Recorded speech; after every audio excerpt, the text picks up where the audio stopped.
Bonjour et bienvenue dans cette nouvelle vidéo de Draw My Economy. Aujourd'hui, on va voir comment des hôpitaux paniquent faute de soignants vaccinés. Clarisse Nétoile-Pubis travaille à l'hôpital. Elle avait hésité à se faire vacciner. Bon, en fait, elle ne voulait pas du tout se faire vacciner, jusqu'à ce qu'Emmanuel Macron lui lance un ultimatum le 12 juillet.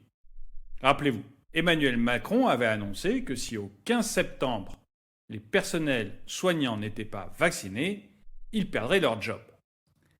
Il faut dire que le 12 juillet, ça a été une très mauvaise journée pour Clarisse. Déjà le matin, son premier patient lui a mis une main aux fesses. Du coup, elle lui a mis une gifle. Vous voyez ce que c'est qu'une gifle. C'est comme une bifle, mais avec la main. Bref, la journée a été catastrophique, je ne vais pas vous la détailler, mais le soir, en rentrant chez elle, elle a allumé sa télé et elle a entendu Emmanuel Macron. Macron lui a annoncé qu'elle devrait se faire vacciner ou perdre son travail. Et comme elle a une maison à rembourser, elle n'a pas eu trop le choix. Clarisse Nétoile-Pubis s'est donc fait vacciner. Mais dans son service, à l'hôpital de Mulhouse, il y a eu pas mal de personnes qui, eux, avaient le choix. 170 salariés ne se sont pas fait vacciner. Et le 15 septembre est arrivé, et 170 salariés non vaccinés ont été suspendus dans son groupe hospitalier. Alors on peut croire que 170 salariés sur 6000, ce n'est pas un problème. Eh bien, c'est mal connaître l'hôpital. César Yen, je vous en ai déjà parlé, en plus d'être gynécologue, est aussi directeur d'un des hôpitaux du groupe hospitalier de la région de Mulhouse. Et pour lui, ces 170 salariés en moins, eh bien ça désorganise, voire même ça entrave le fonctionnement de son hôpital. Dans un communiqué, le groupe hospitalier de la région de Mulhouse parle d'ailleurs d'une situation critique. En fait, pour César et Clarisse, ces décisions qui sont prises dans le cabinet d'Emmanuel Macron ont des implications extrêmement concrètes.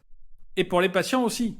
Hier encore, Clarisse courait partout avec un thermomètre derrière l'oreille pendant qu'un pauvre patient attendait on ne sait où avec un stylo-bic dans les fesses. En fait, à l'hôpital, tout le monde est surmené, à tel point que, devant la détresse de son personnel, César a dû déclencher le plan blanc. En cas de crise exceptionnelle, le plan blanc permet de réorganiser un hôpital pour prendre en charge le plus de patients possible, tout en assurant la même qualité de soins.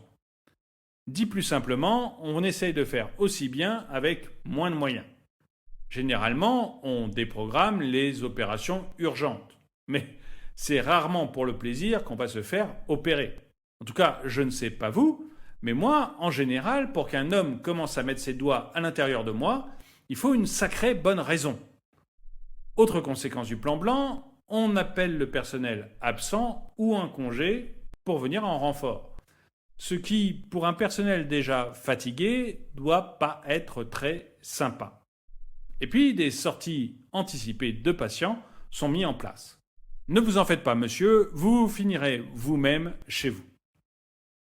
Alors le plan blanc, c'est pas la première fois qu'on le lance. On l'avait déjà lancé en août, en PACA et en Corse. Mais s'agissant du groupe hospitalier de Mulhouse, aujourd'hui, il y a 41 patients atteints par le coronavirus qui sont hospitalisés, donc 15 en réanimation. Il faut dire que le Haut-Rhin est très contaminé par le Covid-19. Son taux d'incidence est de 100 cas pour 100 000 habitants. Et ça monte même à 143 cas juste pour l'agglomération de Mulhouse.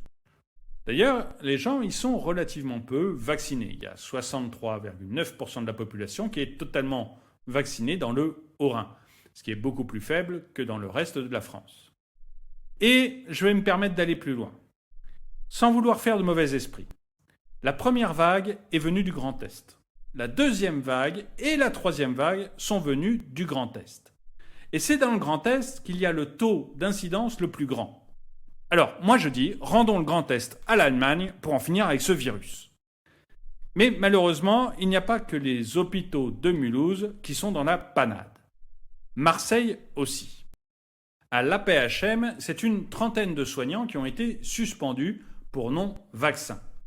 Mais c'est sans compter le très fort taux d'absentéisme.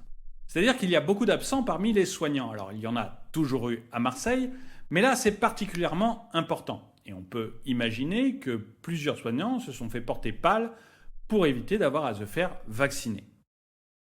À Marseille, en fait, la situation est tellement catastrophique que l'hôpital a lancé une campagne de recrutement sur Twitter.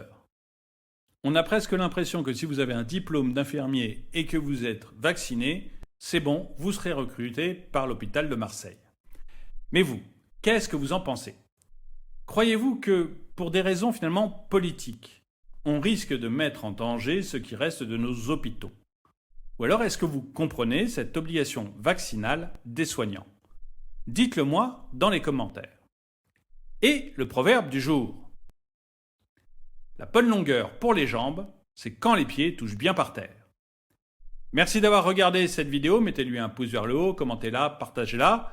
Merci à tous ceux qui ont rejoint la chaîne et je vous dis à très bientôt.